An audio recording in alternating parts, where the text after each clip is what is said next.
Hello friends, welcome to awesome tech rider. दोस्तों, आज मैं एक कार चार्जर के साथ आपका इंट्रोड्यूस करवाने वाला हूं। एक है 75 वाट का और दूसरा है 95 वाट का। ये जो कार चार्जर्स जो हैं काफ़ी यूनिक है। वीडियो एंड तक देखिए, बहुत सारा ऐसा स्पेसिफिकेशन है जो शायद आपको भी पता नहीं था और आपके लिए बहुत हेल्पफुल होने वाला है। बैक साइड में दोनों का स्पेसिफिकेशन आप यहाँ पे देख सकते हैं, लेकिन मैं आपको डिटेल्स में सब कुछ एक्सप्लेन करने वाला हूँ। बॉक्स के अंदर में आपको एडेप्टर मिल जाता है, कुछ इस तरह से देखने में लगता है, और एक आपको मैनुअल मिल जाता है जहाँ पे वारंटी क्लेम करने के लिए ये QR कोड आपको स्कैन करना पड़ेगा। जो मेरे लेफ्ट हैंड साइड में है वो 95 वाट का चार्जर और मेरे राइट हैंड साइड में 75 वाट का चार्जर। वैसे यहाँ पे कहीं पे बड़ा बड़ा करके तो लिखा हुआ नहीं है, लेकिन यहाँ पे माइन्यूटली अगर आप देखेंगे यहाँ पे, तो यहाँ पे पूरा डिटेल्स और स्पेसिफिकेशन यहाँ पे लिखा गया है। और ये 95 का है जो ब्लैक कलर का है, और जो ब्लू कलर का है, नेवी ब्लू कलर का, वो 75 का है। दोनों का डिज़ाइन ऑलमोस्ट सेम है, लेकिन 95 वाट का जो चार्जर है थोड़ा लंबा है। आप यहाँ पे कंपेयर करके देख सकते हैं। अब 95 वाट का चार्जर है, थोड़ा तो बड़ा होगा। तो मैं यहाँ पे किसी एक चार्जर को यहाँ पे डिस्क्राइब करता हूँ, तो दोनों का डिस्क्रिप्शन आपको पता चल जाएगा। 95 वाट का जो चार्जर है और 75 वाट का जो चार्जर है, दोनों को अगर मैं डिस्क्राइब करता हूँ तो ऑलमोस्ट दोनों सेम है, बस वाटेज में डिफरेंस है। तो अपना हिसाब से आप वाटेज को सेट कीजिए। अगर ऐसा कोई डिवाइस आप अपने गाड़ी में यूज़ नहीं करने वाले हैं जो कि हाई वाटेज कंजम्पशन या हाई वाटेज का वो उसका कैपेसिटी है, तो फालतू में पैसा खर्च करने का कोई ज़रूरत नहीं है। आप अपना वाटेज को ड्रॉप करके 75 वाट का जो चार्जर है उसको परचेस कर सकते हैं। थोड़ा पैसा आपका बच जाएगा, बस इतना ही दोनों में डिफरेंस है। बाकी का जो भी स्पेसिफिकेशन है ऑलमोस्ट सेम है, जो कि मैं अभी आपको एक्सप्लेन करने वाला हूँ। फर्स्ट तो है इसका जो बिल्ड क्वालिटी। इसका बिल्ड क्वालिटी बहुत ज़्यादा रोबस्ट है। मैं अपने कार में लगा के देखा था। बहुत बार ऐसे होता है कि जब पोर्ट में आप लगाते हैं तो गाड़ी जब जर्किंग जब होता है तो ये हिलता डुलता है, ठीक है, और आवाज़ करता है बहुत एनोइंग टाइप का, लेकिन ये बहुत अच्छे से फिक्स हो जाता है। और इसका फिक्सिंग का मेन रीज़न है ये जो पोर्ट आप साइड में देख रहे हैं, नेगेटिव पोर्ट, ये वाला जो है नेगेटिव पॉइंट है और ये पॉजिटिव पॉइंट है। तो ये अच्छे से बहुत जो सिगरेट चार्जर लाइटिंग पॉइंट है वहाँ पे ये बैठ जाता है। बहुत ही कॉम्पैक्ट डिज़ाइन ये है, तो काफ़ी ये चीज़ मुझे अच्छा लगा। अब सबसे ख़ास बात जो मुझे यहाँ पे लगा, ये QC एंड PD दोनों को ये सपोर्ट करता है। अब ये QC और PD है क्या, थोड़ा मैं आपको एक्सप्लेन कर देता हूँ। PD का मतलब है पावर डिलीवरी और QC का मतलब है क्वालकॉम क्विक चार्जर। मतलब किसी भी टाइप का जो आपका डिवाइस है घर पे आप यूज़ करते हैं, इसको वैरायटी रेंज में इसको ये चार्ज कर सकता है। PD डिवाइसेस जो होते हैं उसका कैपेसिटी बहुत ज़्यादा रहता है, अराउंड 100 वाट्स तक, 120 भी जा सकता है, और उसका जो करंट कैरिंग कैपेसिटी है बहुत ज़्यादा रहता है। तो आपको ऐसा डिवाइस यूज़ करना है जो कि इस करंट को सह पाए, तो इसीलिए ये PD को ये सपोर्ट करता है, इसका सर्किट को। QC ऐसा कोई डिवाइस है जिसका सर्किट में क्वालकॉम प्रोसेसर लगा हुआ है। क्वालकॉम प्रोसेसर से बहुत स्मार्टली मोबाइल चार्ज होता है, या किसी भी डिवाइस जिसमें क्वालकॉम प्रोसेसर लगा हुआ है बहुत स्मार्टली और लो वाटेज और लो एम्प्स में वो चार्ज होता रहता है, मतलब जो स्पेसिफाइड किया हुआ है। तो इसका मतलब इस चार्जर से आप मोबाइल, टैबलेट, लैपटॉप, किसी भी डिवाइस को आप चार्ज कर सकते हैं अपने गाड़ी के अंदर में। बहुत सारा लैपटॉप अभी हाल ही में निकला है जो कि C टाइप चार्जर से भी चार्ज हो जाता है। तो आपको यहाँ पे 2 पोर्ट मिल जाता है। यहाँ पे एक है C टाइप का और दूसरा है USB-A टाइप का। दोनों को आप साइमल्टेनियसली यूज़ कर सकते हैं। इस यहाँ पे ऐसा भी बिल्कुल भी नहीं कि एक पोर्ट को आप यूज़ कर रहे हैं तो दूसरे में पावर ड्रॉप हो जाएगा।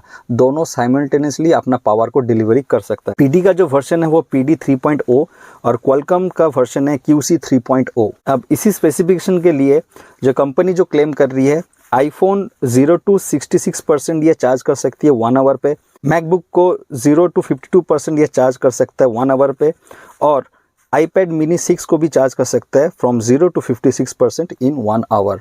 तो काफ़ी वाइड रेंज है, आप देख सकते हैं डिवाइसों का, और बहुत ही कम टाइम में इतना परसेंटेज आपको तो आराम से चार्ज कर दे रहा है कि आप डिवाइस को आराम से यूज़ कर पाओ। और एक ख़ास बात जो इसमें है, बहुत ही वाइड रेंज वोल्टेज में ये इसको आप अप्लाई कर सकते हैं। 5 volt, 9 volt, 12 volt, 20 volt, 25 volt तक आप इसको यूज़ कर सकते हैं। लेकिन कार में ऑब्वियसली आपको पता है 12 वोल्ट का बैटरी होता है, तो उससे ज़्यादा आपको कहाँ लग सकता है। तो आप अपने ट्रक अगर है तो उसमें भी आप यूज़ कर सकते हैं, ठीक है। तो वाइड रेंज है, कोई प्रॉब्लम नहीं है। आपको अलग अलग डिवाइस नहीं खरीदना है, बस एक ही खरीदना है। इसी को आप बहुत ही वाइड रेंज में यूज़ कर सकते हैं। इतना पावरफुल है तो ऑब्वियसली प्रोटेक्शन तो बहुत ज़रूरी है। तो प्रोटेक्शन के लिए यहाँ पे आपको over current protection and over voltage protection, short circuit protection भी आपको दिया गया है। अब इसके चलते आप बिल्कुल बेफिक्र रहिए, गाड़ी में कोई भी आपका प्रॉब्लम नहीं होने वाला है। उसके पहले ये अपना काम कर देगा। सब कुछ इसी के भरोसे आप नहीं छोड़ सकते। अगर आप एक्सपेक्ट करते हैं कि इससे आपका डिवाइस बहुत ही फास्ट चार्ज होगा तो ऑब्वियसली होगा, लेकिन ये एक सही केबल भी आपको यूज़ करना है, जो चार्जिंग केबल आप यूज़ करते हैं। तो मोबाइल के साथ जो स्टॉक जो चार्जिंग केबल जो दिया गया है उसी को आप यूज़ कीजिए, कोई भी थर्ड पार्टी का केबल आप यूज़ मत कीजिए। अगर आप थर्ड पार्टी केबल यूज़ कर भी रहे हैं तो मेक श्योर वो 5 एम्प्स का रेटिंग का हो। केबल का भी एक रेटिंग होता है, अगर करंट कैरिंग कैपेसिटी अगर लो हो उस केबल में तो भले आप कितना भी टाइप का पीडी या क्वालकॉम चार्जर आप यूज़ कर लें, आपका डिवाइस फास्ट चार्ज नहीं होने वाला है।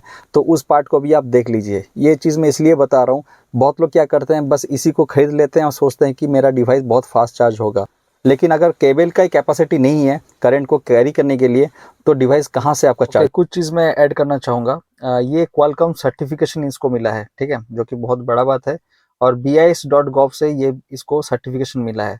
तो ऐसा बिल्कुल भी नहीं है कि कोई भी चीप टाइप का ये प्रोडक्ट है।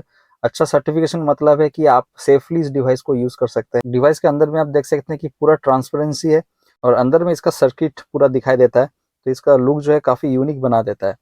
तो अभी मैं डिवाइस को अपना चार्ज कर रहा हूँ अपने मोबाइल को, और यहाँ पे जो गाड़ी में जो दिया जाता है चार्जिंग पॉइंट टाइप ए का, उससे मैं आपको दिखाता हूँ कि इसमें कितना करंट ये विड्रॉ कर रहा है, ठीक है।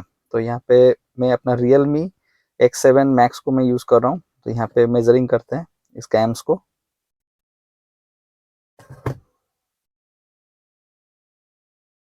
तो यहाँ पे देख सकते हैं कि 20 मिली एम्प्स में इसका चार्जिंग हो रहा है, और अभी जो मोबाइल का परसेंटेज है वो है 81%, 930 770।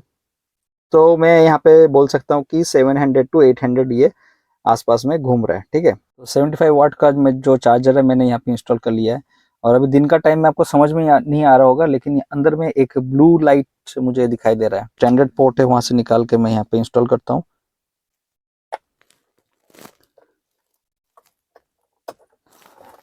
ओके, तो यहाँ पे चार्जिंग चालू हो गया है, और यहाँ पे मेजरिंग करते हैं। थोड़ा टाइम लेता है ये एप्लीकेशन मेजरिंग करने में, तो यहाँ पर देख सकते हैं कि सेम परसेंटेज में है, 81 से 82 हो गया है लगाने के टाइम में ही, और ये अबव 800 में चल रहा है, ठीक है। जो स्टैंडर्ड पोर्ट था वो है था 700 to 800। अभी यहाँ पे देख सकते हैं कि 1200 1100, अब देख सकते हैं 1610 1800, धीरे धीरे ये बढ़ रहा है, ठीक है। ये देखिए, तो यही एक इंडिकेशन है ये फास्ट चार्जिंग ये हो रहा है। आप तो अभी मैंने 95 वाट का जो चार्जर है उसको मैंने इंस्टॉल किया है। आप देख सकते हैं कि 75 वाटेज का जो मेरे हाथ पे है ये 95 का लगा हुआ है, और डिवाइस सेम वे में चार्ज हो रहा है अभी भी, और डिवाइस आप देख सकते हैं कि 1500 1600 में चार्ज हो रहा है एम्स पे। तो काफ़ी अच्छा है। इसी यही चीज़ मैं बता रहा था कि अगर ऐसा कोई डिवाइस आप अपने गाड़ी में नहीं यूज़ करने वाले हैं जो कि बहुत हाई वाटेज का है, तो फालतू में पैसा बर्बाद करके 95 खरीदने का कोई मतलब नहीं है। लेकिन मान लीजिए आप मैकबुक लैपटॉप इस टाइप का डिवाइस आप यूज़ करना चाह रहे हैं, या ऐसा कोई डिवाइस यूज़ करने वाला है जिसका वाटेज बहुत ज़्यादा है, तो ऑब्वियसली मैं आपको रिकमेंड करूंगा कि 95 का वाटेज का जो चार्जिंग एडेप्टर है उसी को आप परचेस कीजिए। ओके, कुछ ही देर में मेरा 81 से 84% यहाँ पे अभी हो गया है। पहले जो मैं चार्जर यूज कर रहा था वो ये वाला, इससे भी मैं आपको दिखा देता हूँ। देखिए इसका मेजरिंग 860 890 आ रहा है।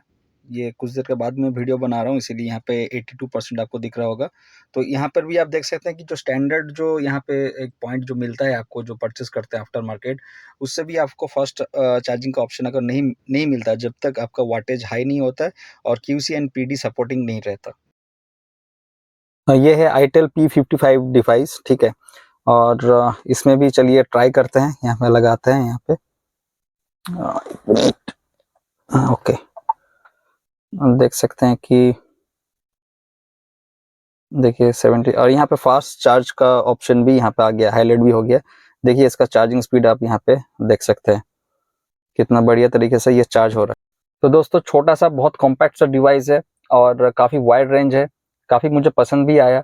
मैं आपको हाईली रिकमेंड करता हूँ ये डिवाइस। इसका और एक फ़ायदा भी है, गाड़ी में जब बहुत सारे लोग रहते हैं और मान लीजिए सभी का मोबाइल को चार्ज करना है, तो अगर इतना फास्ट किसी मोबाइल को ये चार्ज कर सकता है तो बहुत फास्ट सबका मोबाइल ये चार्ज कर सकता है। सबको ऑप्शन मिल जाएगा, सबको बारी बारी मौका मिल जाएगा अपना डिवाइस को चार्ज करने के लिए। घंटों घंटों तक आप ट्रैवल कर रहे हैं और घंटा 1.5 घंटा तक आपका एक ही मोबाइल चार्ज हो रहा है, ऐसा बिल्कुल भी नहीं है। बहुत फास्ट ये मोबाइल को चार्ज कर सकता है।